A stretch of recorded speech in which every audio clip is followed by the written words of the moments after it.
second week of our Year 2 module of the figure study. This is the final week that we will be working on figures today, and I want to show you how to get it to this point. Working on a figure is very much like working on a plein air study.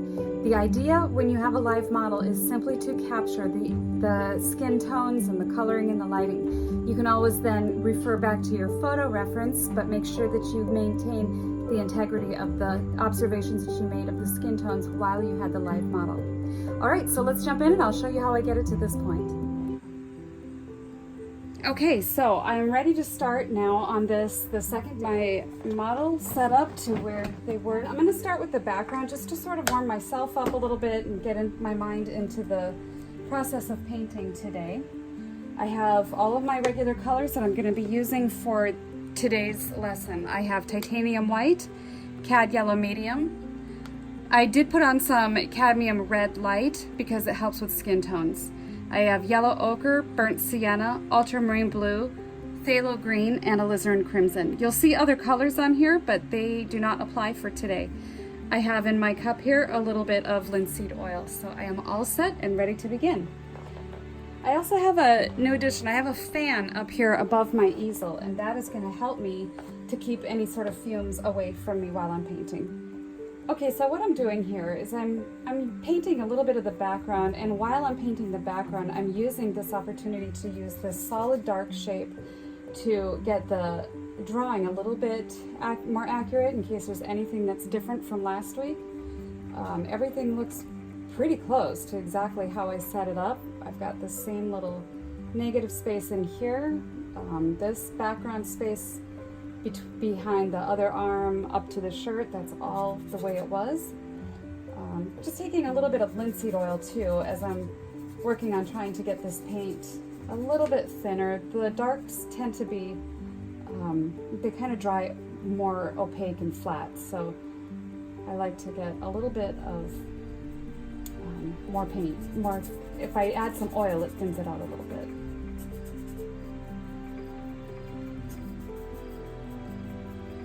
So I'm gonna just stop the filming here and get to finishing out some of this background. I'm using just a flat dark. All right, so I have most of the background in place. I haven't done the chair with the fabric on it yet. I can do that when my model is not here. So what I wanna do right now is to start to capture some of the actual features of him that I cannot do when he's not here. So I'm gonna work on his face and arms and the rest of that form. So to begin the face, I'm going to start with the shadows. I'm taking burnt sienna, a little bit of ultramarine blue. Let's take some white.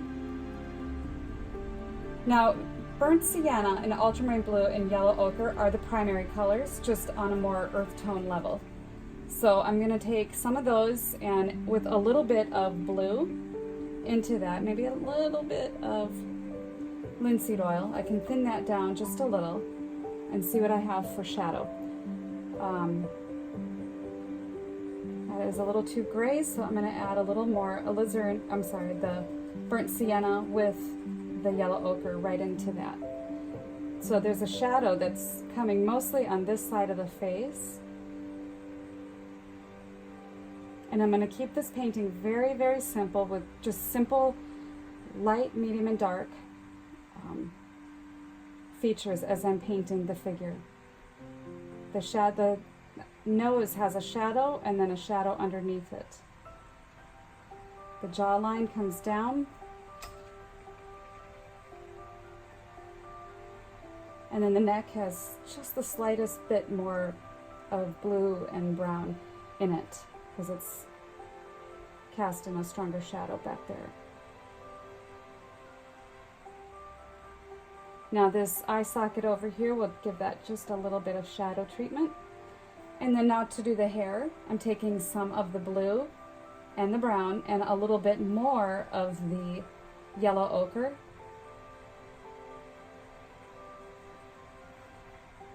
And you can see how just by taking these three colors in different ratios, you can get different shades of skin tone and browns and hair color, whatever.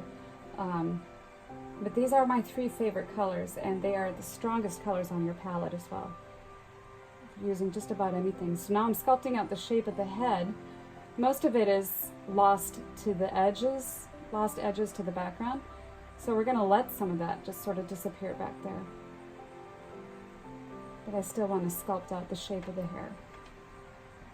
So now the hair has a little bit more of a highlight on it, taking yellow ochre, some white, just right into that color that I had for the skin tones. And let's see if that gives us that color that's in his hair that's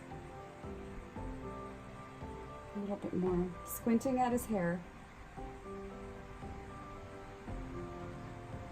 I see that very simple mass of just a light blonde. Danny, can you tip the top of your head? Perfect.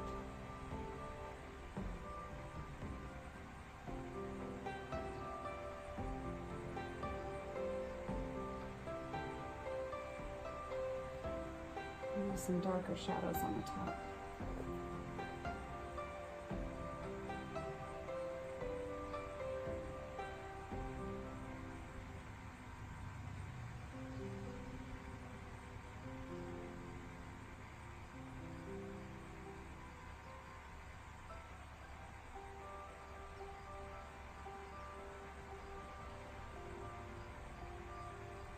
Working on the middle tone colors of his face. A little bit of burnt sienna, yellow ochre. And I can also make a different, I want to make a different pile over here that as we get going into portraits more, we'll talk more about skin tones. But I like to start out with a base of yellow ochre and white.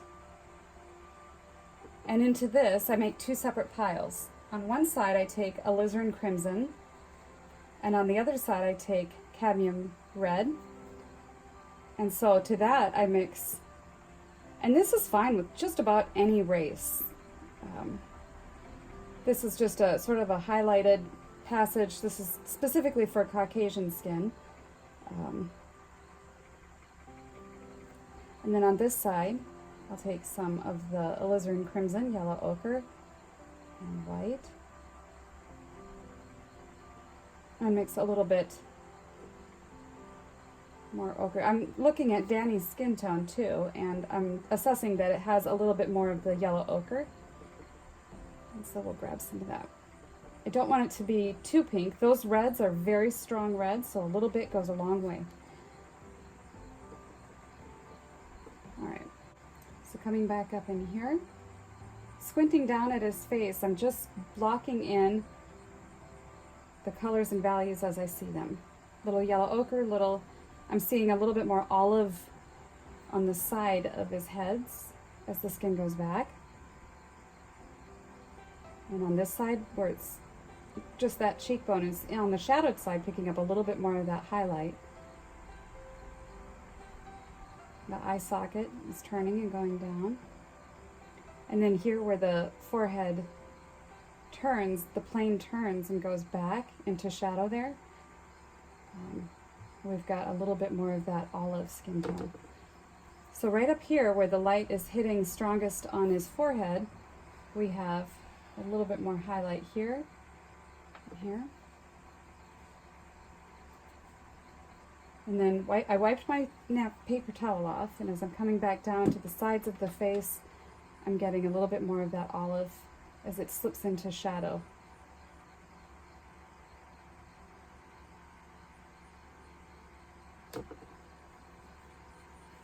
And the sides of the nose have, again, a bit of that shadow. I think that's a little too heavy over there.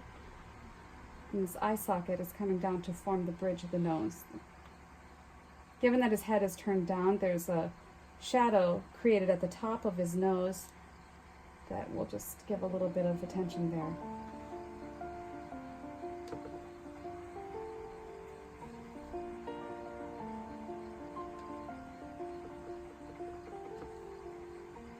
Side of his face here is getting more light as it's getting the impact of the spotlight on that portion.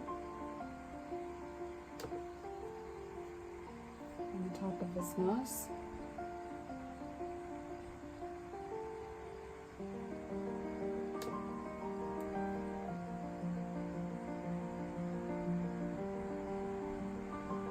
Okay, then under the nose on this side as it comes down and under. You don't see very much of what's under there because the mouth is there and the head is tipped down, so we don't see much of that either. So squinting, I just see this as a shadowed piece. We'll just paint it as such with a very, very few variations in there. You know, so I see the neck over here. Taking a little bit of, I can take some alizarin and burnt sienna to make a little bit of a suggestion of the mouth.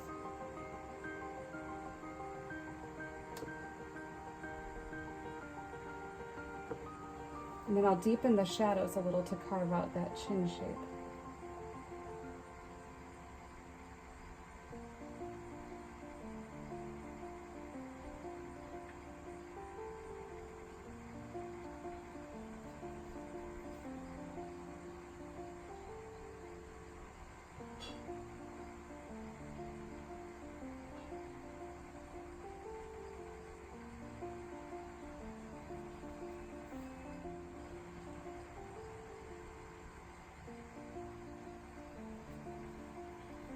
So now I'll pull the hair down a little bit on this side to help frame that side of the face in.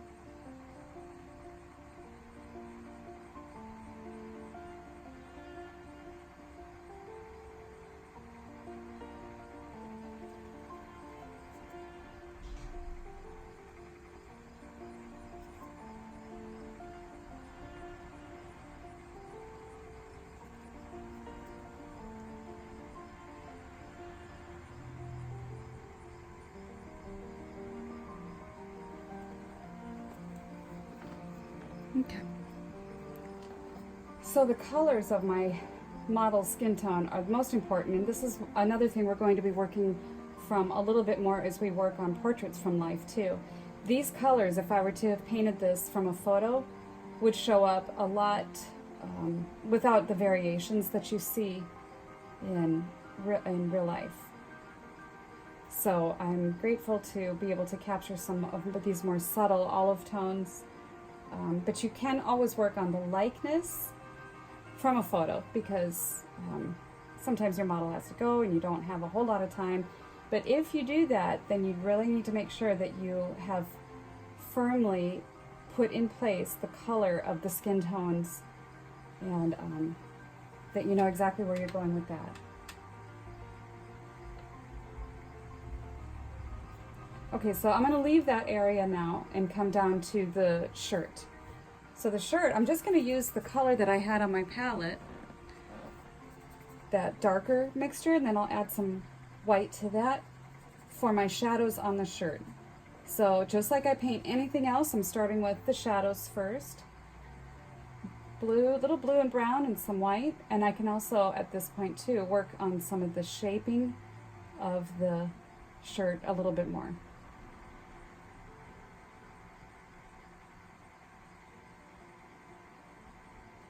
And we've got some subtle shadows over there.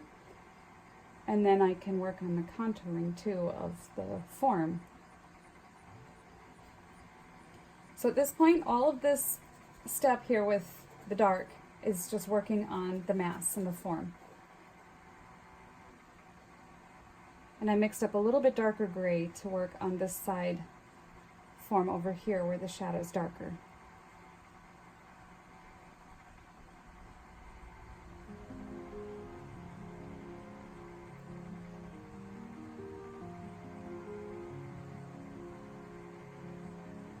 I'm also squinting down at the form to see where some of the highlights are as well. These are all wrinkles and different things that create sculptural feeling in this.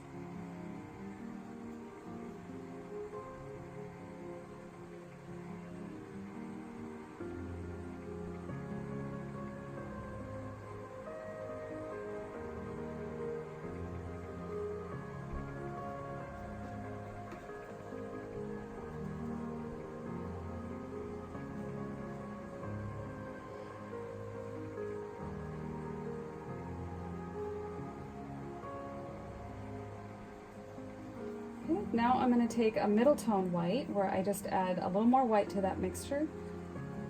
I can even take a little bit of yellow ochre into that just to warm it up a little bit.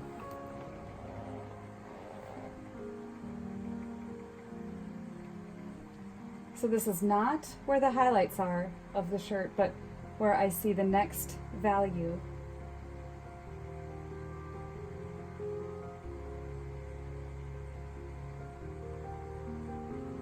While you're putting in this middle tone, you really do want to scan the whole image and try to figure out exactly where are those lightest lights.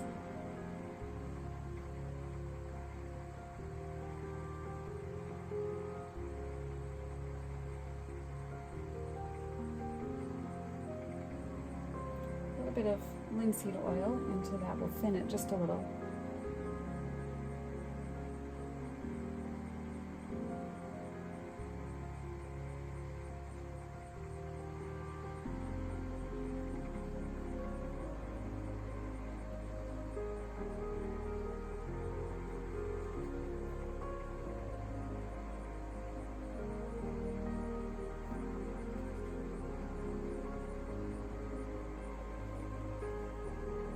All I'm doing is just little pieces of paint as I see middle tone.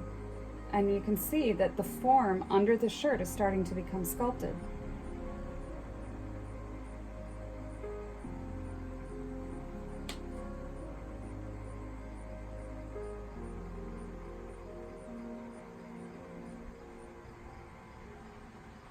I'm not worried about the cup because I'll add that later.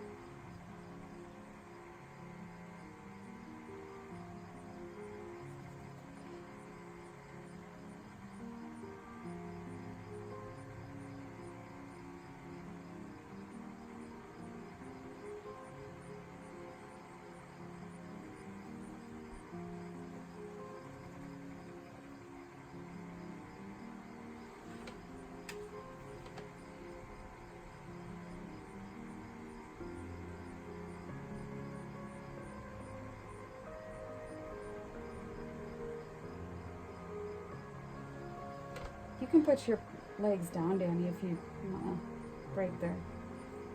So I'm seeing now the lightest area on his shirt, and I'm going to take a little bit of cadmium yellow into the white to get that lightest white.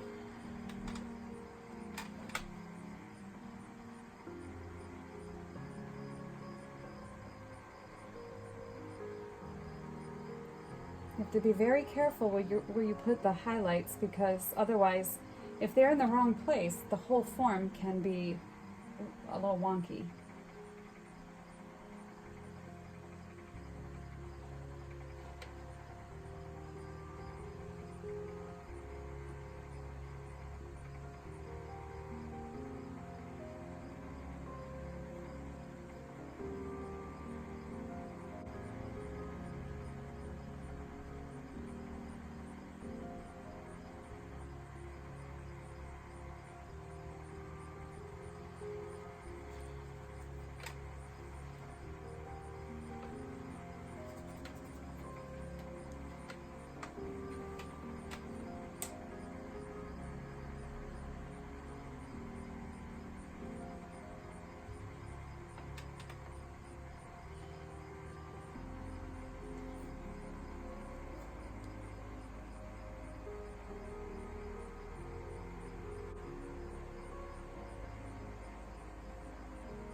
Alright, so now I'm taking a moment and just going back through here and being cognizant of my edges and softening some of them into the background to really give it the illusion of that he's actually here. And it's one of the wonderful things about working from life is you just can't get this sort of edge knowledge from photos.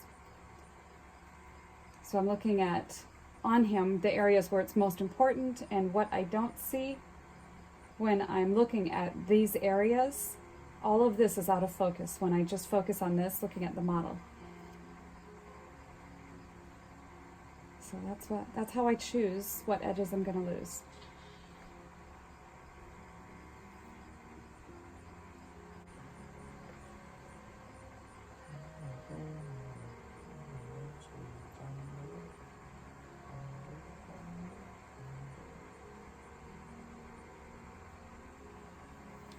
Okay, while my model is taking a break, I take the opportunity to work on some of the other things that are part of this painting that are important, like the fabric on the chair. So I'm going to look at the lighting hitting the color, and that is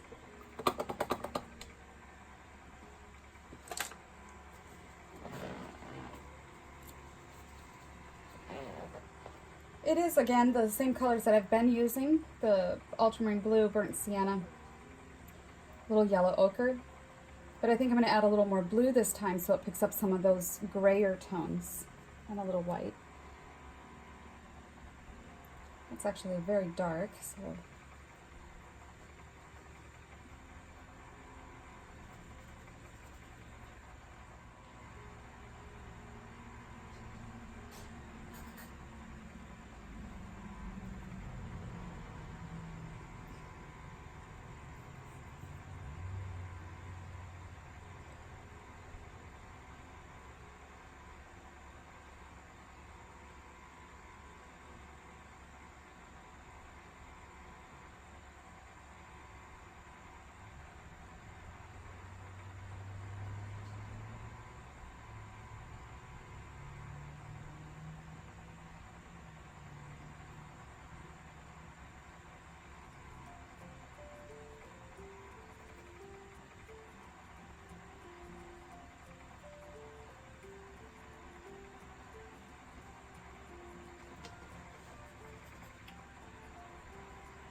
that you were turned a little bit more that way.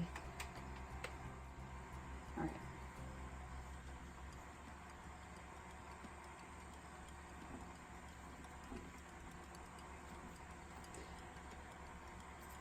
Okay, so when your model comes back, you just have to take a few moments to get them back into the pose, but that's okay. And now I'm going to just quickly lay down where I see this soft color of denim, which is really just ultramarine blue, burnt sienna, a little bit of that white and yellow ochre mixture that I had there on the palette.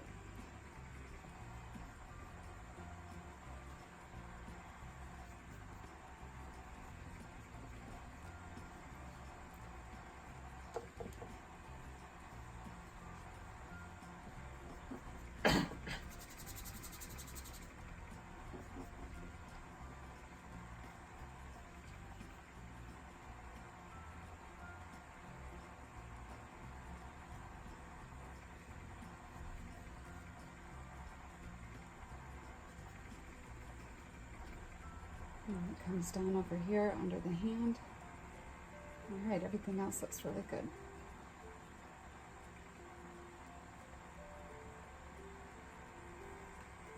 Now where the light of the jeans is hitting, and that really does help to identify the form, is where the lighter patches of jeans are. On the thighs, the knees.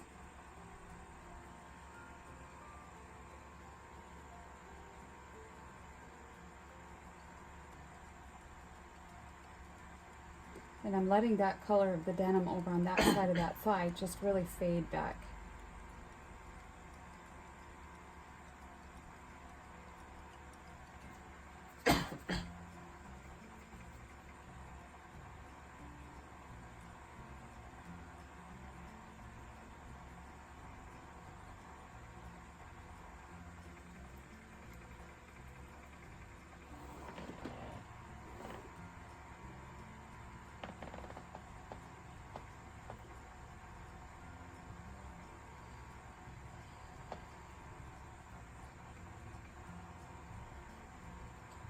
And I didn't paint what I didn't know while he was on break because I don't want to operate under assumptions, because that's, you can really get things messed up when you start guessing.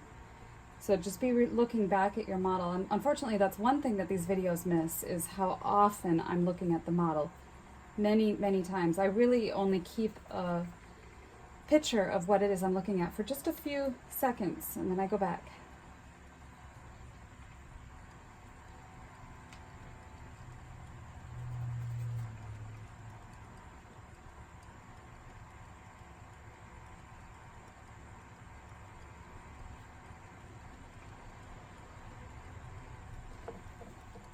Wipe my brush off. Going to a little bit darker now for the lower part of this pant leg.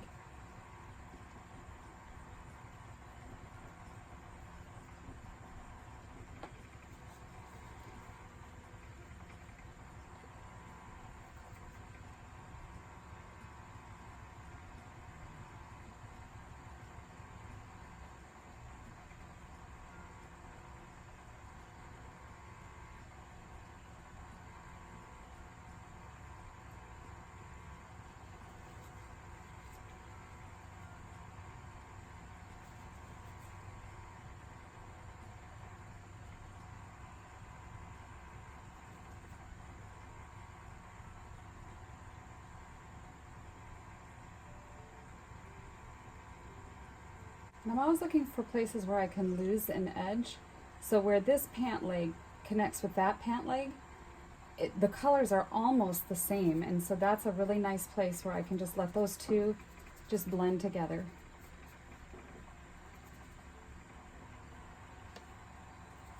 And underneath this pant leg over on the fabric, I have a very dark shadow here. So I'm going to just paint that dark.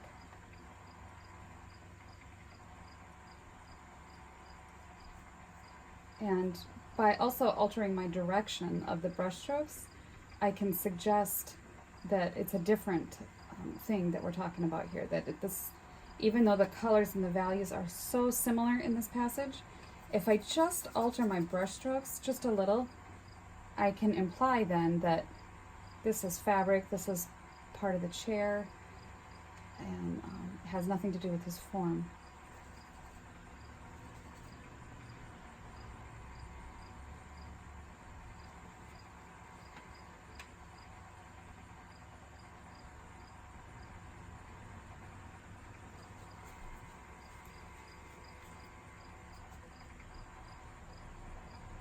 Now, it's obvious as I look over at the model, I can see a million details that I'm not getting. And that's okay, because that's, when you're working from your model, the idea is kind of like a plein air.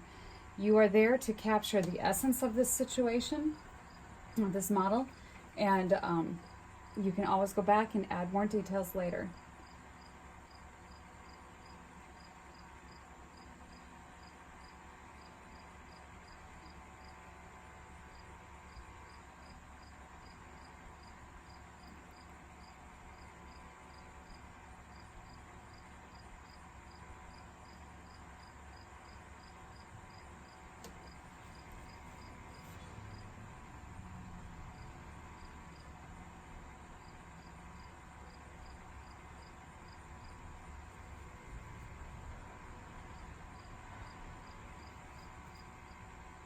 And again, back here where that back foot is casting a shadow on this leg, I want that to have a little bit more darker area back in there. So I'll get to that here soon. Oops.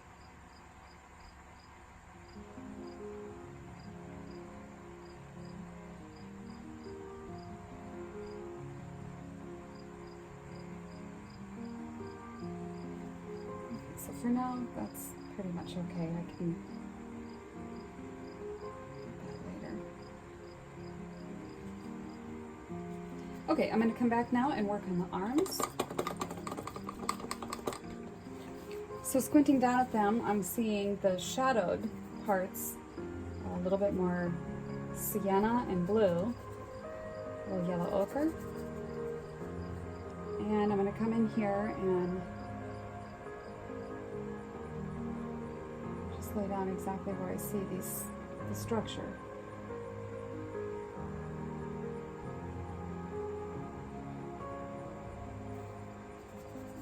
And same with this side.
little bit of gray in the transition edges where the shadow turns into the highlighted area, gives it a very lifelike effect.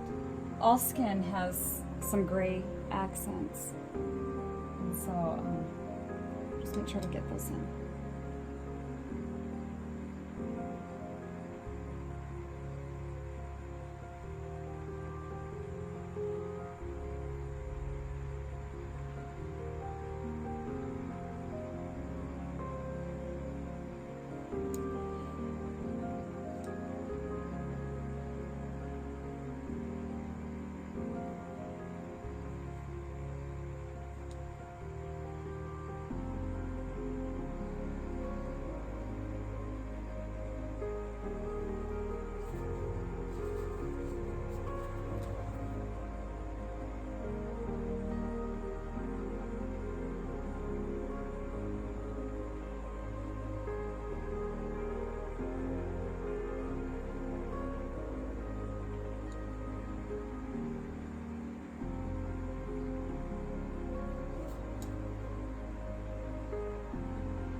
Okay, now I am going to squint down and get in that glass. A little bit of phthalo green, a little bit of ultramarine blue, and get a little bit of white into that. So I'm seeing this on the edge of the shirt up here.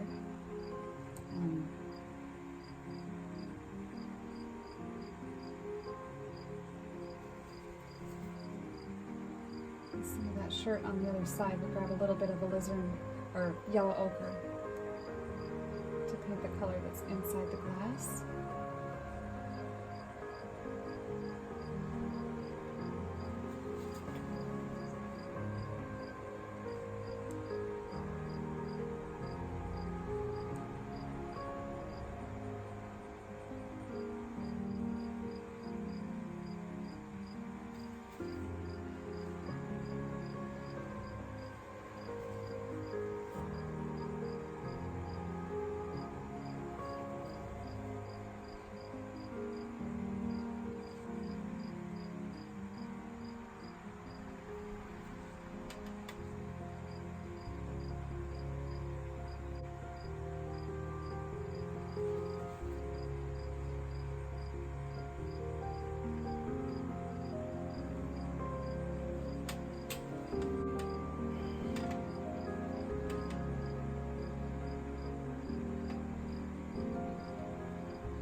So as I finish up this painting, I'm just gonna go back through here and just soften some edges where I see that a little bit more edge work is needed.